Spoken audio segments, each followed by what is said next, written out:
በኮረብቶች ስር በምትገኝ ትንሽዬ ጸጥ ያለ መንደር ውስጥ ቶማስ የሚባል ልከኛ ገበሬ ይኖር ነበረ። ሕይወቱ ቀጥተኛና ሐቀኛ ሰው ነበረ። መሬቱን በገዛ እጁ ይሰራ ነበረ። እንስሶቹን ይንከባከባል እና በቤተሰቡ ውስጥ ለትውልዶቹ የነበረውን ቀላል የእርሻ ቦታ ይጠብቅ ነበረ። ምንም እንኳ እርሾቹ እንደ ሀብታሞቹ ሰፊ ባይሆኑም ምርታማና ጤናማ ነበሩ። ይህም ትጋቱንና እንክብካቤውን ያንጸባርቃል። ቶማስ በንጹህ አቋሙ በመላው መንደሩ የተከበረ ሰው ነበረ። እውነትን ለንጹህ ሕሊናና ለፍትሃዊ ዓለም አስፈላጊ እንደሆነ በማመን ለውሸት ወይም ለማታለል ምንም አይነት ትዕግስት አልነበረውም። ጎረቤቱ ድጋፍ የሚያስፈልግበት ጊዜ ቶማስ ውጪው ምንም ይሁን ምንም ሁልጊዜ ለመርዳት የመጀመሪያ ሰው ነበር። አንድ ሰው ሲሳሳት ይቅር ለማለት ይፈጥናል። በተግዳሮቶች በተሞላ ዓለም ውስጥ በደግነት እና በታማኝነት መኖር በጣም ጠቃሚ እንደሆነ ያምን ነበረ። በአንድ ቀን በአቅራቢያው ከሚገኝ ከተማ የመጣ አንድ ሀብታም መኳንንት መንደሩን ጎበኘው። በስሙ በሀብቱ እና በተጽዕኖ ዝነኛ የሆነው ዮናስ ይባላል። በቅንጦት የሐር ልብስ ለብሶ ከትንሽ አገልጋዮቹ ጋር ታጅቦ ዮናስ ወደ ቶማስ እርሻ ሄደ። ስለ ገበሬውም ስም ሰምቶ ስለ ቀላል አኗኗሩ የማወቅ ጉጉት ነበረው። ጤና ይስጥልኝ ቶማስ አለ ዮናስ ያጌጠውን ካባውን አስተካክሎ። ስለ አንተ ብዙ ሰምቻለሁ። በመንደሩ ውስጥ ያሉ ሰዎች ስለ እርሻክ ይናገራሉ።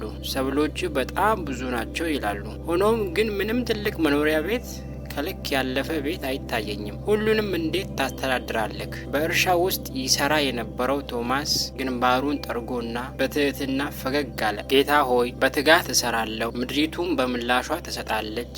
ነገር ግን በአክብሮትና በትኩረት ከተንከባከብኳት ብቻ ነው። በመኳንንቱ ላይ ዮናስ ሳቀ። አይኖቹም በመዝናኛና የበለጠ አስከፊ ነገር ያበራሉ። የተራ ሰዎች ስራ ሁሉም ነገር ጥሩ ነው ብዬ እገምታለሁ። ግን በእርግጠኝነት ህይወት ከጉልበት እና ላብ የበለጠ የምታቀርበው ነገር አላት። አየ ቶማስ፣ እኔ በታላቅ ምኞት የምመራ ሰው ነኝ። ሰፊ መሬት፣ እጅግ በጣም ብዙ ሀብት አለኝ።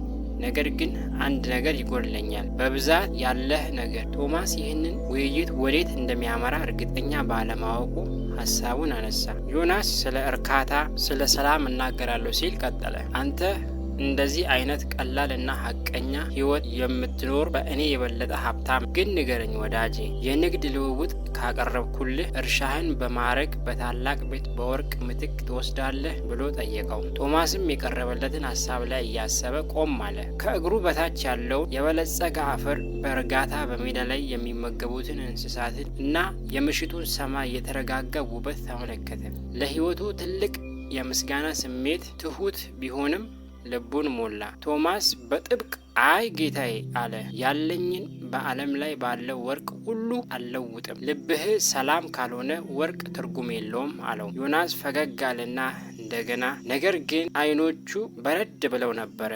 እንዲህ አይነት ነገር አልጠበቅክም? ቀጥተኛ መልስ አይ አዎ። እንዴት ማራኪ የዋህነት ነው! ግን ቶማስ አሁንም ያልገባው አንድ ነገር አለ። ዓለም እንደምትመስለው አይደለችም። አንተ ታማኝ ሰው የሚፈልገው ተንኮለኛ ብልሃትነት እና ሞኝነት ስለሌለ ከቦታ በላይ አትነሳም። በምድር ላይ ስር የሰደድክ መቆየት ሞኝነት ነው። ግን እኔ በማታለል ጥበብን ተምሬያለሁ፣ በእርሱም የምሻውን እጠይቃለሁ። በዚህም ዮናስ ዘወር ብሎ መራመድ ጀመረ። እርምጃዎቹ በራሱ እብርተኝነት ከብደዋሉ። ነገር ግን ወደ እርሻው ጫፍ ሲደርስ ቆም አለ። ተንኮል አዘል ፈገግታ ፊቱ ላይ ተሰራጨ። ገበሬው ስምምነት ይኸውልዎት፣ ቅናሽ አቀርብልሃለሁ። አንድ ጥያቄ በእውነት ከመለስክ ከቻልክ አንድ ብቻ ከህልም በላይ ውድ ሀብት እሸልምሃለሁ አለው ቶማስን። ብትዋሸኝ ግን ያለህን ሁሉ እወስዳለሁ፣ ምንም ሳልተወልክ አለው ቶማስ። ቶማስን አንገቱን አነሳ።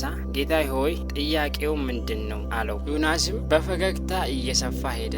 ቀላል ነው፣ እንዳትደነግጥ እፈልጋለሁ አለው። የየትኛው የበለጠ ዋጋ አለው፣ እውነት ወይስ ወርቅ ብሎ ጠየቀው። ጥያቄው እንደ ፈተና በአየር ላይ ተንጠልጥሏል እና ለአፍታ ቶማስ በትጋት ስለገነባው ህይወቱ መሬቱን፣ እንስሳትን እና የትንሿን ቤቱን መረጋጋት አሰላሰለ። የተሳሳተ መልስ ቢሰጥ ምን ይሆናል? ዮናስ ሁሉን ነገር በስግብግብነት ያጠፋል ብሎ አሰበ። ነገር ግን ቶማስ ሕሊናው ንጹሕና እንደሆነ በጥልቀት ተሰማ። በሐቅ ሕይወት ይመራ ነበር። እናም አሁን አይወድቅም። ቶማስ በእርጋታና በጽኑ ተናግሯል። እውነት ከማንኛውም ውድ ሀብት የበለጠ ዋጋ አለው። ምክንያቱም ምንም ያህል ወርቅ ቢኖራችሁ ካንተ ሊወሰድ የማይችል አንድ ነገር ነው። ወርቅ ዛሬ ሊያበራ ይችላል፣ ግን ጊዜያዊ ነው። እውነት ግን ይቆያል። የጌታ ዮናስ ፊት በንዴት ተወቀረ፣ ምክንያቱም የተለየ ምላሽ ጠብቆ ነበር። ገበሬ ይዋሻል፣ ከማንኛውም ዋጋ ሀብትን ያሳዳል ብሎ ጠብቆ ነበር። ነገር ግን ቶማስ ራሱን ከማንኛውም መኳንንት የበለጠ ሀብታም በማድረግ እውነቱን ተናግሯል። ሞኝ አለውና ጌታ ዮናስ ምራቁን ተፋበት። እድልህን አጥፍታል፣ አሁን ዋጋህን ትከፍላለህ አለው። ሆኖም ዮናስ የእሱ ነው ብሎ ያሰበውን ንብረት ለመጠየቅ ወደፊት ሲሄድ ያልተለመደ ነገር ተከሰተ። ከሱ በታች ያለችው ምድር ተንቀጠቀጠች እና በጥልቅ የሚጮህ ድምፅ በአየር ውስጥ አስተጋባ። ጌታ ዮናስ ድምፁ በስልጣን እያስተጋባ አወጀ። ያንተ ያልሆነውን ለመውሰድ ሞክረሃል። የገበሬውን ታማኝነት ፈትነሃል። ይህን በማድረግ ግን የራስህን ልብ አጋልጠሃል። ስግብግብነትና የማይታገስ መርዝ ነው ያለ አለው። በድንገት የመኳንንቱ ሀብት ከዓይኖቹ ፊት መጥፋት ጀመሩ። ወርቁ፣ ጥሩ ልብሱ፣ መኖሪያ ቤቱ የቀረው በአንድ ወቅት ከሌሎች እንደሚበልጥ ያመነ ሰው ባዶ ምስል እስኪሆን ድረስ እንዳለ የቶማስ እርሻ ሳይነካ ቀረ። እርሻው እንደ በፊቱ ፍሬያማ ነበረ። በዛ ምሽት ከትንንሽ ቤተሰቡ ጋር በእሳት አጠገብ ተቀምጦ ምርጮቹን ጥልቀት ጠቀሜታ በልቡ ውስጥ በጥልቀት እያሰበ በመስኮት ወደ ከዋክብት ተመለከተ። ለሐቀኛ ሰው እውነተኛ ሀብት በወርቅ ሳይሆን በእያንዳንዱ እርምጃ የሚመራው እውነት ላይ ነው። የዛሬው የማታ ታሪክ ይህን ይመስል ነበረ። ቻናሉን ሰብስክራይብ፣ ላይክ ማድረግ፣ ሼር ማድረግ እንዳይረሳ።